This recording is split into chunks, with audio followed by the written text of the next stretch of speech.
Hello friends, तो आज हूँ बीटना लाडू बनाવું છું।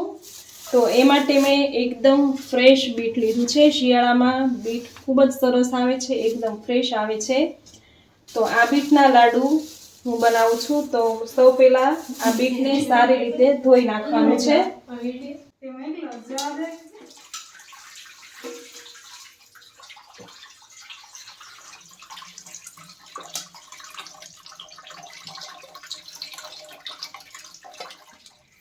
તો આ એકદમ સારી રીતે ધોઈ લીધા છે અને આમાં માટી હોય છે, તો ઘસીને ધોવાના। અને હવે આના છાલ કાઢી દેવાની છે। આની છાલ કાઢી અને ખમણી નાખવાનું છે। તો હવે એ કરીએ। બીટને સારી રીતે ધોઈ અને હવે એની આ રીતે છાલ કાઢી નાખવાની છે।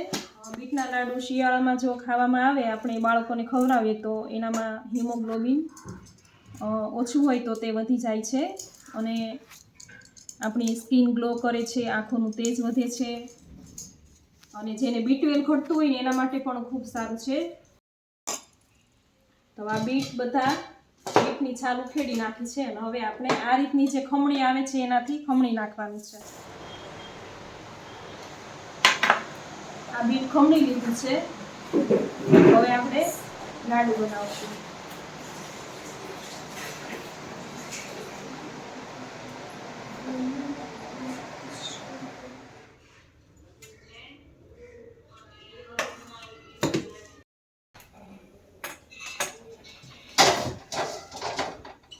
ગાયનું ઘી લીધું છે, દેશી ઘી।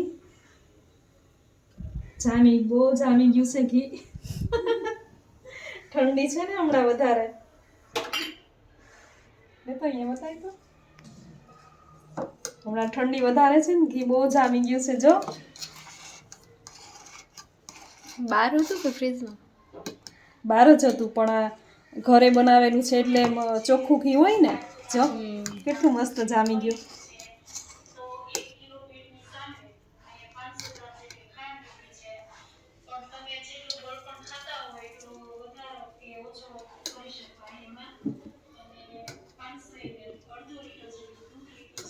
સો 1 કિલો બીટ લીધું છે તો 100 ગ્રામ જેટલું પેલા આપણે ઘી લેશું, પછી જેટલું જોવે તો વધારે નાખશું, જરૂર પડે તો। હવે આ ઘી ગરમ થાય એટલે બીટ એમાં ઉમેરી દેશું। આ બીટ ઉમેરી દઈએ એમાં।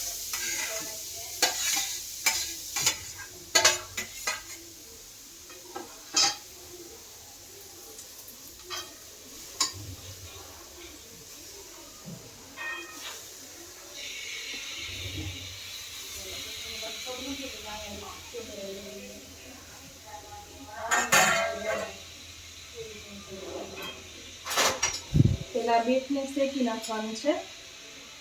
ઘીમાં શેકી નાખવું, પેલા ગેસ ધીમો રાખવાનો।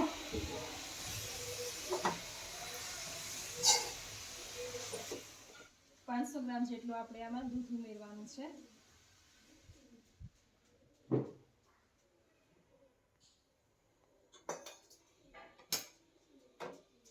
હવે આ બધું મિક્સ કરી અને ઢાંકીને પછી ચડવા દેવાનું છે।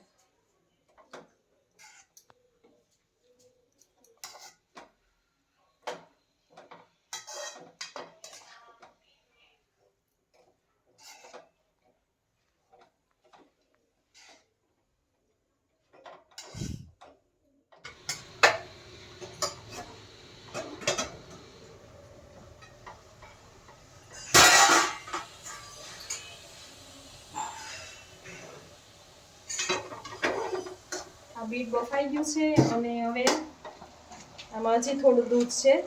આ દૂધ આપણે બળવા દેવાનું છે, ત્યાં સુધી ગેસને ફૂલ કરી દઈશું અને શેકાવા દઈશું। દૂધ બળી ગયું છે અને દૂધનો માવો બની ગયો છે। જે આપણે દૂધ અંદર એડ કરેલું એ બળી ગયું અને કણી થઈ ગઈ છે દૂધની માવા જેવી। તો હવે એમાં ખાંડ ઉમેરીશું।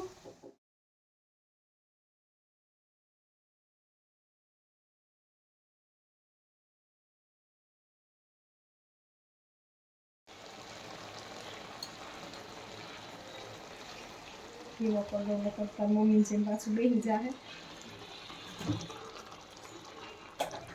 હવે લાડુમાં નાખવા માટે ઇલાયચીનો ભૂકો કરી લઈએ. તો એના માટે મેં 7 થી 8 ઇલાયચી લીધી છે. ઇલાયચીના દાણા કાઢીને તેને પીસી નાખવાનું છે. એકદમ પાવડર બનાવવાનો છે.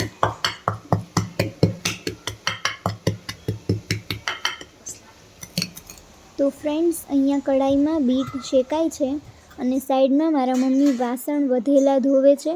તો જ્યાં સુધીમાં વાસણ ધોવે ત્યાં સુધીમાં બીટ શેકાઈ જશે.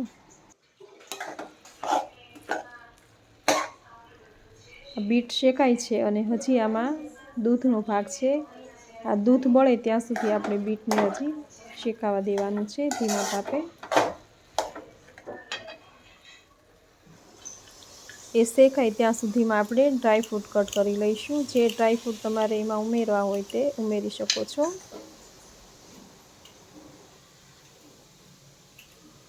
આજે આ બધું શેકાઈ ગયું છે અને હવે ફરીથી 1 ચમચી આમાં ઘી ઉમેરું છું, જેનાથી સારી શાઇનિંગ આવે. બીટના લાડુમાં શાઇનિંગ સારી આવે. અને કોપરું છીણેલું ઉમેરું છું. આ આપણે બધું ઉમેરી દઈએ ઉપરથી, પછી બીજું લેવું, બરાબર. અને ડ્રાયફ્રૂટમાં કાજુના કટકા છે અને બદામના કટકા છે. આ બધું આપણે આમાં ઉમેરી દઈએ, બરાબર. હવે આ બધું મિક્સ કરી દઈએ.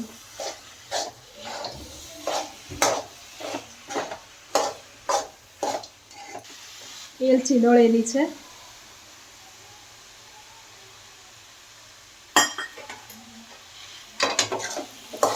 આ બધું સારી રીતે મિક્સ કરી દઈશું. તો આ બીટના લાડુ બનાવવા માટેનો આ માવો તૈયાર છે. ગેસ બંધ કરી દેવાનો છે, બરાબર. હવે આપણે નીચે ઉતારી લઈએ. બીટનો માવો ઠંડો થાય એટલે એના લાડુ વાળી લઈશું. તો એ માટે ખમણેલું કોપરું લીધું છે. આ રસીલા ઘરનું ઘી હો, જો કેટલું મસ્ત, કેટલી મસ્ત સ્મેલ આવતી માસી નાખ્યું તો. ઘી વાળો હાથ કરીને હવે લાડુ બનાવીશું. આ બીટનો માવો ઠંડો થઈ ગયો છે. તો જે સાઈઝના લાડુ બનાવવા હોય એ સાઈઝના લાડુ બનાવી શકો છો. અને હવે ખમણેલું કોપરું લીધું છે, તેમાં રગદોળી દઈશું. આ રીતે બીટના લાડુ તૈયાર છે, જે ખાવામાં ખૂબ જ ટેસ્ટી લાગે છે. જેટલા ટેસ્ટી છે એટલા જ હેલ્ધી છે. આ લાડુ ખાવાથી શરીરમાં B12ની કમી હોય તો તે દૂર થાય છે. B12 વધે છે, હિમોગ્લોબિન વધે છે, સ્કિન ગ્લો કરે છે, આંખોનું તેજ વધે છે. ખૂબ જ ફાયદાકારક છે આ બીટના લાડુ. તમે શિયાળાના 4 મહિના જો આ બીટના લાડુ રોજ 1 લાડુ ખાશો તો આખું વર્ષ તમને B12 શરીરમાં નહીં ઘટે. B12ની ગોળી નહીં લેવી પડે, ઇન્જેક્શન નહીં લેવા પડે અને હિમોગ્લોબિન પણ નહીં ઘટે. તો ફ્રેન્ડ્સ, બીટના લાડુ બનાવવાની મારી આ રીત તમને કેવી લાગી એ કોમેન્ટમાં જરૂર જણાવજો. અને આ લાડુ શિયાળામાં તમે એકવાર જરૂર બનાવજો. ઘરના બધાને ખૂબ જ ભાવશે અને બીજી વાર પણ બનાવવાનું કહેશે. એટલા ટેસ્ટી આ લાડુ બને છે, જે સ્વાદમાં તો ટેસ્ટી છે જ, પરંતુ સ્વાસ્થ્ય માટે પણ ખૂબ જ ગુણકારી છે, ફાયદાકારક છે. આથી શિયાળામાં બીટના લાડુ એકવાર તો બનાવવા જોઈએ. તો આ બીટના લાડુની રેસીપી તમારા ફ્રેન્ડ ફેમિલીમાં જરૂરથી શેર કરજો. વિડીયોને લાઇક કરજો, કોમેન્ટ કરજો અને ચેનલમાં જો તમે નવા છો તો સબસ્ક્રાઈબ કરી દેજો. બાજુમાં બેલ આઇકન પ્રેસ કરી દેજો, જેથી આવી જ નવી રેસીપીની નોટિફિકેશન તમને મળતી રહે. તો ફરી મળીશું આવી જ નવી રેસીપી સાથે. ત્યાં સુધી આવજો.